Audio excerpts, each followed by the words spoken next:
Hello, hello! Magandang buhay! Gusto niyo bang malaman kung paano makatipid sa electricity bill? Panoorin hanggang dulo.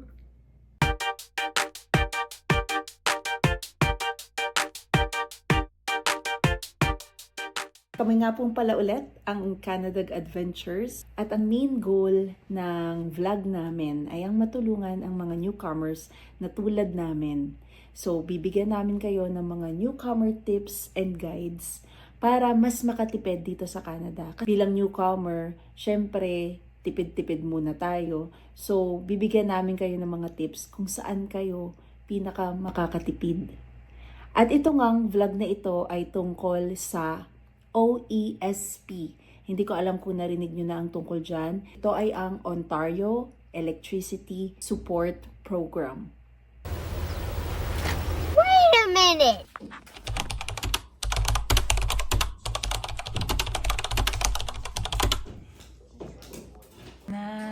Natakpan na siya.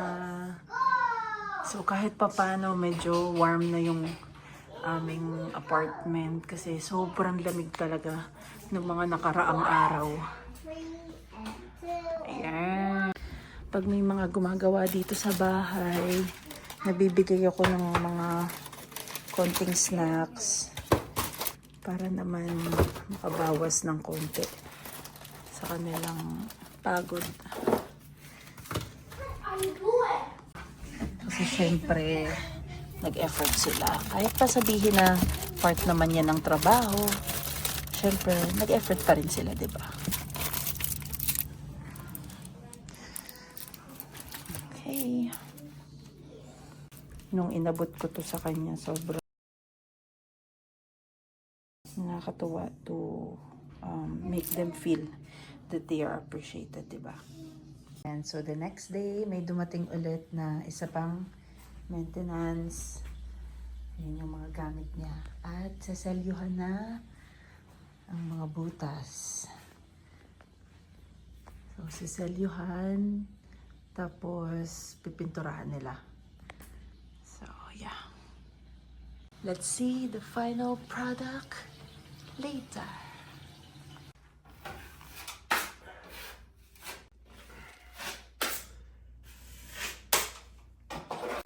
So, ayan na ang final product.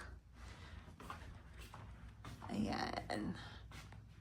Totally natakpan na talaga siya. Ay, finally. Alam nyo ba na this past 3 months, less than $10 lang ang aming electricity bill? Kami nga pala ay nakatira sa isang 1-bedroom apartment sa isang high-rise building. Mostly ang aming electricity bill ay around average ng $50 to $60. Pero may time na umaabot siya ng $70 to $80. We are a family of 4. Meron kaming 2 maliliit na bagets. Mostly naman during the day, wala naman sila sa bahay during the weekdays. At on weekends naman, yes, nasa bahay kami, pero minsan lumalabas din kami. So, yung konsumo ng electricity is just average. Kumbaga, we have TV, laptop, mobile phones, and electric stove. Meron kaming fridge. Wala kaming microwave. Meron kaming dishwasher, pero hindi talaga namin siya ginagamit. Patuyuan lang namin siya ng mga hinugasan. So, siguro ginagamit namin yung dishwasher mga 1 or 2 times a month. Yun. Ang bill namin nung November 2025 ay $6.18. And the next month, December 2025, ang bill namin ay tumataginting na bokya $0. Yes, tama kayo ng pakinig. 0. At ngayong January, another tumataginting na ting ting ting ting 0. So ano ba tong OESP? Ang OESP ay ang Ontario Electricity Support Program. So ang layunin nito ay ang i-reduce ang cost ng household electricity by applying a monthly credit directly to your bill.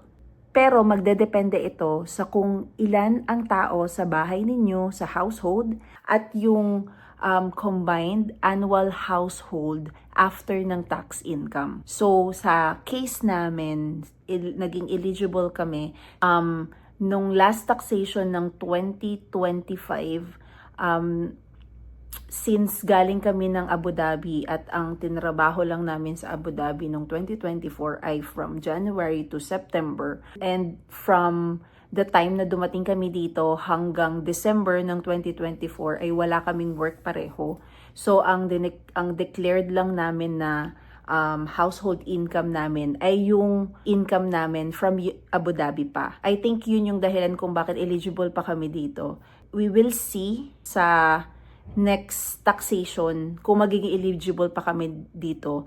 Pero for now, we're taking advantage na pwede pa naming ma-avail itong program na to. Because why not? Makatipid ka ng $50 per month is a big deal. Biruin mo, for the past 3 months, nakatipid na kami ng $150. So, hanggang next taxation, we'll see. At least hanggang April, makatipid pa kami ng another $200, diba? So, it's a big deal. Pang grocery din yun, diba? Marami kang mabibili sa $200. So, paano mo malalaman kung eligible ka? Let's check it out. So, pwede tayong gumawa ng new application. So, sa inyong internet browser, type in ontarioelectricitysupport.ca at mapupunta kayo sa page na ito, and then just click on new application. Ito yung online application. Actually, very straightforward naman yung mga instructions. So, before you get started, gather nyo muna yung mga kailangang information, like your electricity bill, tapos names and birth dates ng lahat ng residents as registered with the CRA. So, importante dito na meron ka ng CRA account kasi i-verify nila lahat ng information na ibibigay mo sa application mo. And then SIN for all household members 18 and older. Okay, so online application eligibility. So, has everyone age last 2 years? Yes. Are you receiving help from OSB to complete your application today? No. Continue. And then utility. Okay, so ito na yung susulat mo na dito kung sino yung account holder. So, utility provider, sa amin, it's WISE Meter Solutions. And then, ayan, full name, account number, service address. So, ito yung mga i-enter mo. So, ayan. So, alin yung utility account number, holder's name, account holder service address. So, everything is in your bill. Alright, and then mailing address, kompleto mo lang yan siya, sama mo lahat, pati apartment, city, town, postal code, contact information, very straightforward lang talaga. And then, continue. Okay, so step 2, is electric heat your primary heating source for your house? Yes. Actually, yung heating dito sa aming apartment ay covered na ng property management ng building. So, we don't have problem about that. Medical equipment, pag may mga kidney dialysis machine, mechanical ventilator, oxygen concentration, ang nabasa ko ay meron silang special consideration for this. Yeah, very straightforward. Answer lang. So, ayan, people in the home. So, ilalagay nyo lang dito yung date of birth at ang SIN number.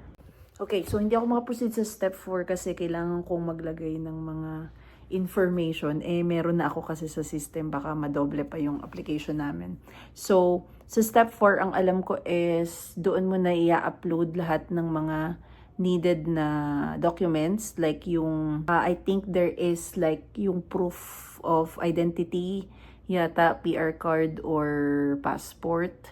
That's what I remembered. Ayun, and then may marireceive kayong email. So nag-apply ako ng October 2, 2025, and exactly 1 week after, October 9, naka-receive na ako ng nakalagay dito, you are eligible for the Ontario Electricity Support Program, at makaka-receive kami ng monthly credit of $51 for a period of 24 months. Pero dapat kapag merong pagbabago for the past taxation year, like nagka-work, halimbawa nagka-work ako, or in our case, nagka-work yung asawa ko ng 2025.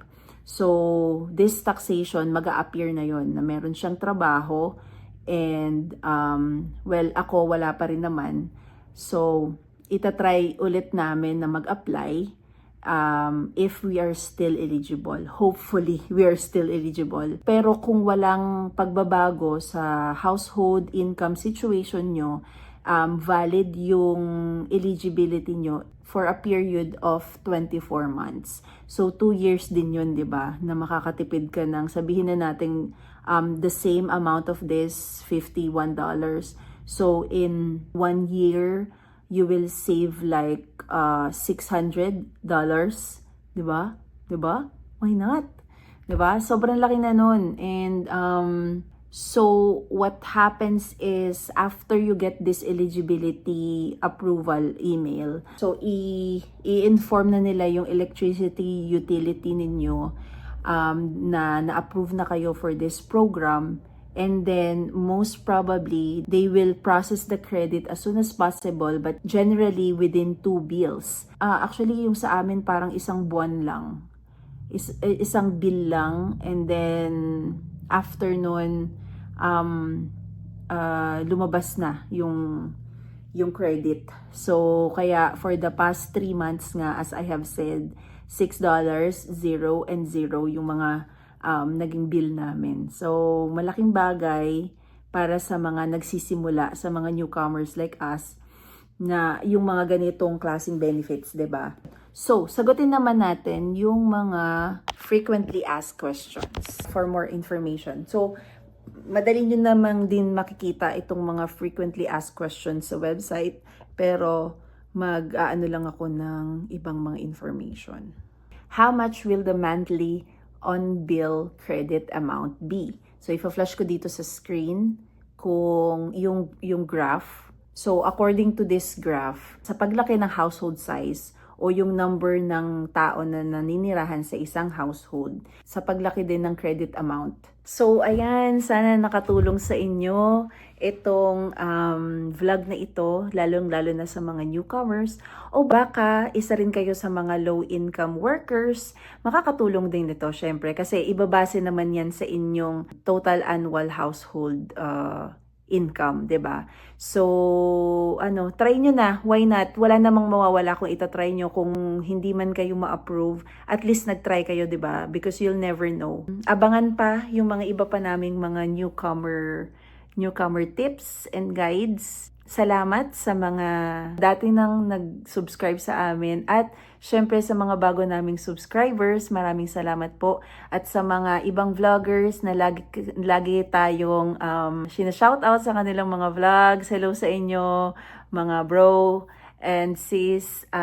Salamat sa patuloy na panonood sa amin, and sana po suportahan nyo kami para mas marami pa kaming ma-reach na mga newcomers na tulad namin ay nagsisimula pa dito sa Canada. So, shout out sa Alba Fambam, Kuya Gerson Villarico, Mark Surya, Chris Chuper in Canada, the Carpio family. Ito yung mga madalas kong pinapanood kasi ng mga vlogs. At syempre ang aking kuya na nasa Edmonton, Familia Navasilia, Supportahan nyo rin po sila. Supportahan nyo po lahat ng mga na-shoutout ko ngayon. And kung gusto nyo pong ma-shoutout ko rin ang channel ninyo, comment down below. I really support small content creators like us. Pinapanood ko talaga yung mga vlogs ng kahit yung mga small content creators lang kasi I know the feeling. Yeah. So, ayun po, supportahan lang tayo sa pag-angat. And until our next vlog, paalam! Until next ganap!